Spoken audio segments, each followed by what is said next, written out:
Il ne saigne pas. Il ne laisse pas de cicatrices. Il n'apparaît sur aucune radio. Et pourtant, il détruit. Le stress au travail tue des travailleurs en bonne santé chaque année, silencieusement. Des hommes et des femmes qui partent le matin avec toute leur force et qui rentrent le soir vidés, épuisés, brisés de l'intérieur. Pas d'accident, pas de chute, juste une pression invisible qui finit par tout casser. En Côte d'Ivoire, comme partout en Afrique, on a appris à ne pas se plaindre. Tenir, c'est une valeur. Souffrir en silence, c'est une preuve de force. Un homme fort n'est pas stressé. Une femme sérieuse ne craque pas. Alors, quand le stress arrive, on dit que ça va. On sourit, on continue, on prend un café de plus, on rentre tard, on dort mal, on recommence le lendemain. Et un jour, le corps décide à notre place. Un accident vasculaire, un ulcère, une dépression qui terrasse en quelques semaines celui qui n'avait jamais manqué un seul jour de travail. Le silence que l'on croyait être de la force était en réalité la porte laissée ouverte à la maladie. Le stress n'est pas une faiblesse de caractère, c'est une réaction biologique.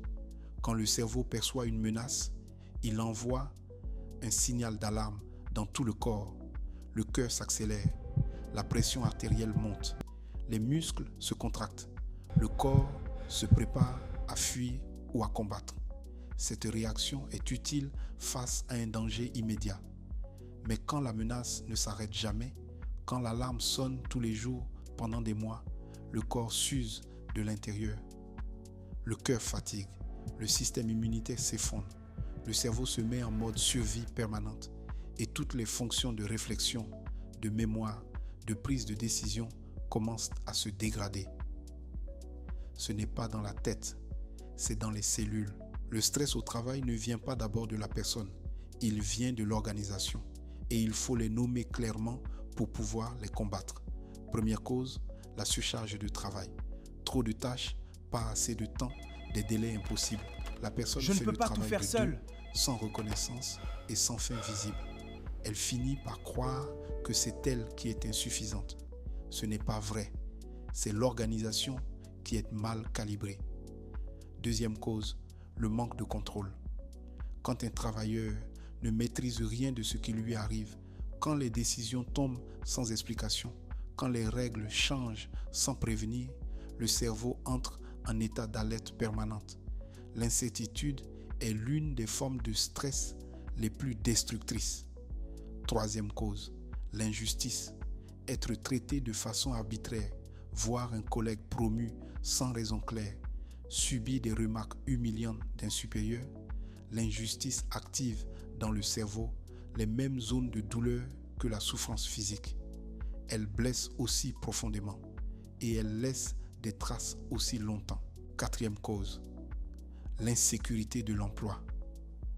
Quand un travailleur ne sait pas si son contrat sera renouvelé, si son poste existera encore dans 6 mois, son corps vit dans un état de stress permanent, même la nuit, même le week-end, même dans les moments de repos, l'inquiétude tourne et cette tension continue épuise les réserves vitales bien avant que le vrai danger n'arrive.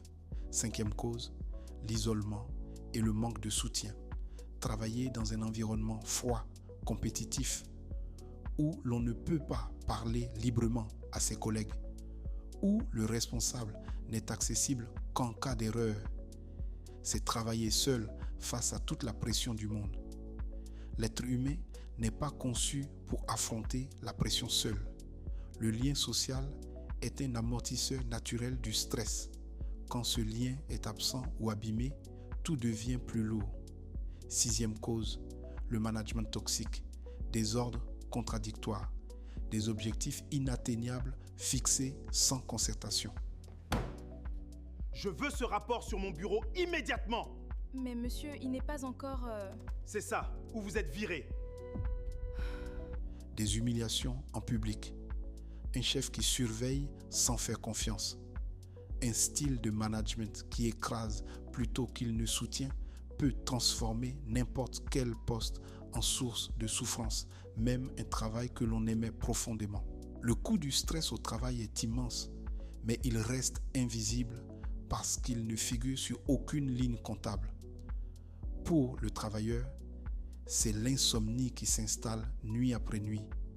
Ce sont les maux de dos, les migraines, les troubles digestifs que les médecins ne parviennent pas à expliquer physiquement.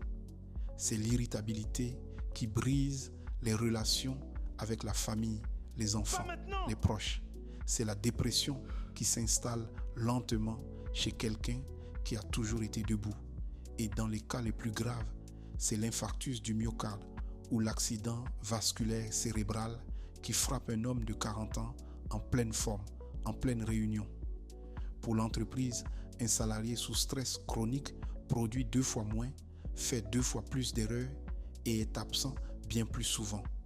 Et quand les meilleurs partent à cause d'une atmosphère de travail épuisante, ils emportent avec eux des années de compétences et de mémoire que l'entreprise ne remplacera pas facilement. La prise en charge commence par soi-même. Et le premier geste, c'est apprendre à reconnaître les signaux d'alerte avant qu'ils deviennent une urgence médicale. Tu dors mal depuis plusieurs semaines. Tu t'énerves pour des choses qui ne t'affectaient pas avant.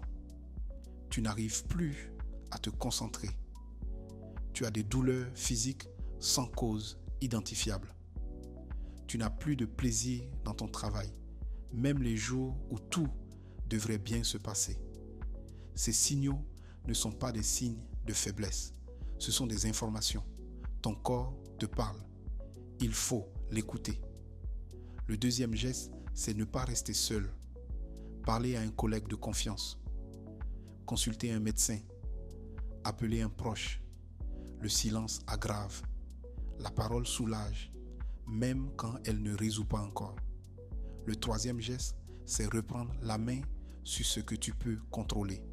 Fixer tes propres priorités de la journée. Poser des limites sur tes horaires. Protéger ta pause du midi. Couper ton téléphone professionnel le soir. Ce ne sont pas des luxes, ce sont des actes de survie. Et le quatrième geste, c'est prendre soin de ton corps. Marcher, dormir, manger correctement.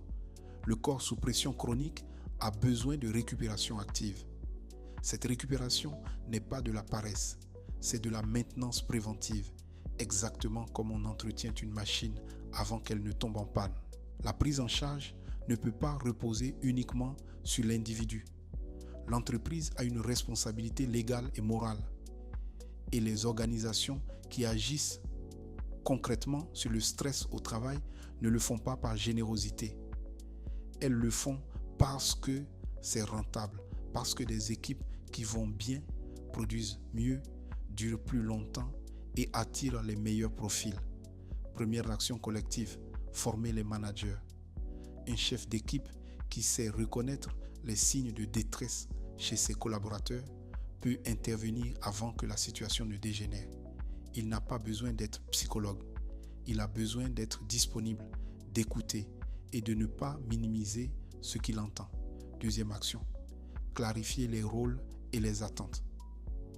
Un travailleur qui sait exactement ce qu'on attend de lui, qui connaît ses objectifs et comprend comment son travail s'inscrit dans le projet de l'entreprise est naturellement plus résistant au stress.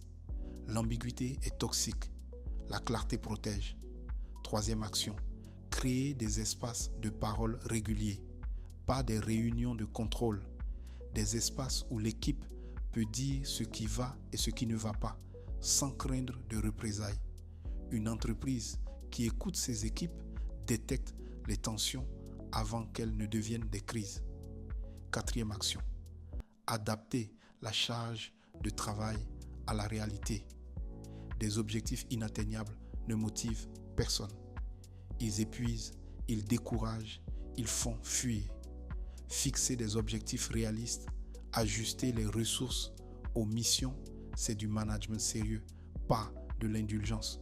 Dire que ça ne va pas, ce n'est pas abandonner, c'est choisir de se battre autrement. Le vrai courage, ce n'est pas de tenir jusqu'à tomber, c'est de savoir s'arrêter, demander de l'aide et reprendre plus fort. Dans ton entreprise, dans ton équipe, dans ta famille, il y a peut-être quelqu'un qui tient en ce moment sur des jambes épuisées. Regarde autour de toi. Pose la question. Écoute vraiment la réponse. Parfois, la plus petite attention change tout. Ton équipe qui va bien, c'est ton entreprise qui va bien.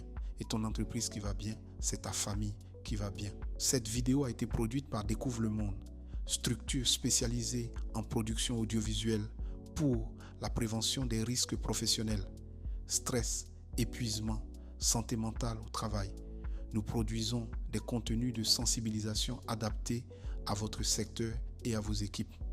Pour commander cette vidéo, organiser une session de formation ou découvrir nos autres productions, contactez-nous. Un travailleur qui va bien est un travailleur qui construit.